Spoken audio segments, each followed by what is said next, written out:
اللہ الرحمن الرحیم۔ ابتدا ہے رب جلیل کے ببرکت نام سے جو دلوں کے بید خوب جانتا ہے۔ میں ہوں عاطف عارف اور آپ دیکھ رہے ہیں میرا فیس بک اور یوٹیوب چینل۔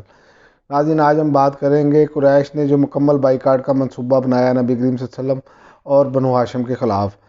صرف 4 ہفتے یا اس سے بھی کم مدت میں مشرکین کو 4 بڑے دھچکے لگ چکے تھے، یعنی حضرت حمزہ رضی اللہ تعالیٰ عنہ نے اسلام قبول کر دیا، پھر حضرت عمر رضی اللہ تعالیٰ عنہ مسلمان ہوئے، پھر محمد صلی اللہ علیہ وسلم نے ان کی پیشکش یا سودے بازی مسترد کر دی، اور پھر قبیلہ بنی ہاشم و بنی مطلب کے سارے ہی مسلم و کافر افراد نے ایک ہو کر نبی کریم صلی اللہ علیہ وسلم کی حفاظت کا عہد و پیمان کیا۔ اس سے مشرکین چکرا گئے، اور انہیں چکرانا ہی چاہیے تھا، کیونکہ ان کی سمجھ میں آ گیا اگر انہوں نے نبی کریم صلی اللہ علیہ وسلم کے قتل کا اقدام کیا تو آپ کی حفاظت میں مکہ کی وادی مشرکین کے خون سے لالازار ہو جائے گی، بلکہ ممکن ہے ان کا مکمل صفایا ہی ہو جائے۔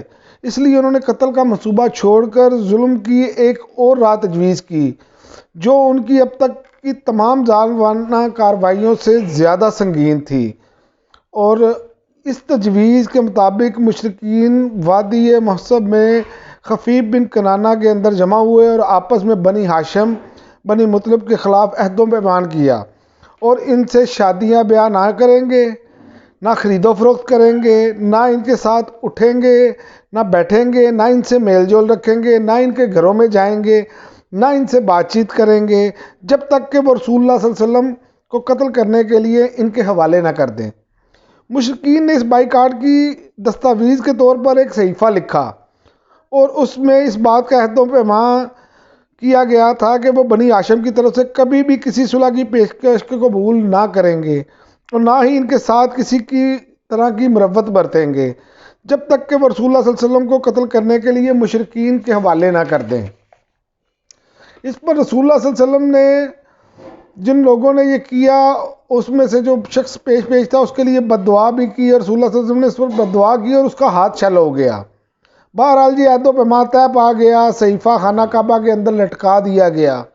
اس کے نتیجے میں ابو لہب کے سوا بنی ہاشم اور بنی مطلب کے سارے افراد خواہ مسلمان رہے ہوں یا کافر، سمٹا کر شیب ابی طالب میں محبوس ہو گئے، اور یہ نبی صلی اللہ علیہ وسلم کی بعثت کے 7ویں سال محرم کی چاند رات کا واقعہ ہے۔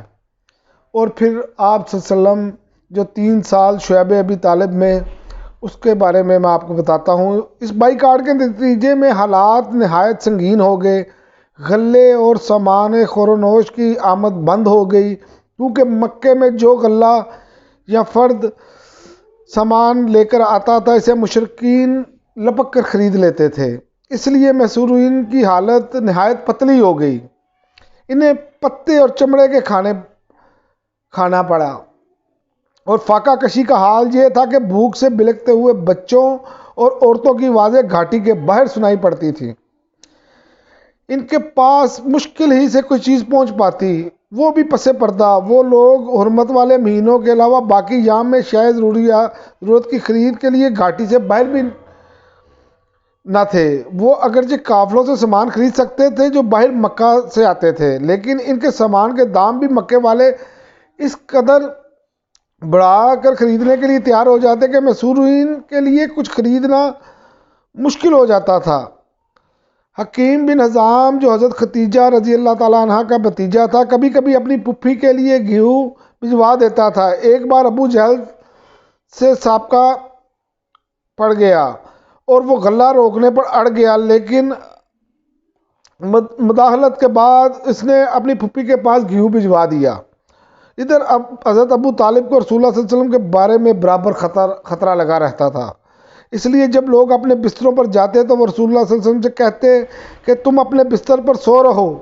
مقصد یہ ہوتا کہ اگر کوئی شخص آپ کے قتل کرنے کی نیت رکھتا ہو تو دیکھ لیں آپ کہاں سو رہے ہیں۔ پھر جب لوگ سو جاتے تو حضرت ابو طالب آپ کی جگہ بدل دیتے۔ اتنی محبت، اتنی شفقت، یقین مانیں کہ تاریخ میں حضرت ابو طالب چچا بھتیجا کی ایسی محبت میں نے تو نہیں ابھی تک پڑھی، اور نہ ہی مجھے ایسی کوئی مثال ملتی ہے۔ اور یعنی اپنے بیٹے، بھائیوں اور بھتیجے میں سے کسی ایک کو رسول اللہ صلی اللہ علیہ وسلم کے بستر پر سلا دیتے۔ آپ دیکھیں اپنے تمام جو قریبی تھے ان سب سے زیادہ عزیز جانتے تھے حضرت ابو طالب. ان کی کتنی خدمات ہیں آپ یہیں سے اندازہ کر لیں کہ کتنا ان کا لگاؤ تھا رسول اللہ صلی اللہ علیہ وسلم سے. اور رسول اللہ صلی اللہ علیہ وسلم سے کہتے کہ تم اس بستر پر چلے جاؤ، یعنی کہ جب وہ بدلتے بستر تو پھر بدل دیتے، جب سارے سو جاتے تو پھر تاکہ کوئی حملہ نہ کر سکے، کوئی ایسی حرکت نہ کر سکے. اس مصوری کے باوجود رسول اللہ صلی اللہ علیہ وسلم اور دوسرے مسلمان حجاج کے ایام میں باہر نکلتے تھے اور حج کے لیے آنے والوں سے مل کر انہیں اسلام کی دعوت دیتے تھے. اور اس موقع پر ابو لہب کی جو حرکت ہوا کرتی تھی اس کا ذکر پچھلے صفحات پہ بھی آ چکا ہے. ابو لہب انتہائی گنونا اور گندی غلیظ گھٹیا حرکتیں کرتا رہا، اس لیے آج اسلام میں اسلامی تاریخ میں اسے جس نام سے پکارا جاتا ہے آپ کو معلوم ہی ہے. لیکن جو مجھے مشکل دور تھا کہ بچے بلکتے تھے، یہ انتہائی مشکل اسلام میں جو مسلمانوں کے لیے تھا، یہ بہت ہی مشکل دور تھا. تو اللہ تعالیٰ نے اس میں بھی استقامت بخشی مسلمانوں کو، اور مسلمان اپنی اس بات پر اپنے اسلام اور دین پر قائم رہے اور بڑے مضبوطی کے ساتھ اس پر قائم رہے. اب تک کے لیے ناظرین اتنا ہی، اجازت دیجیے. اللہ حافظ. پاکستان زندہ باد.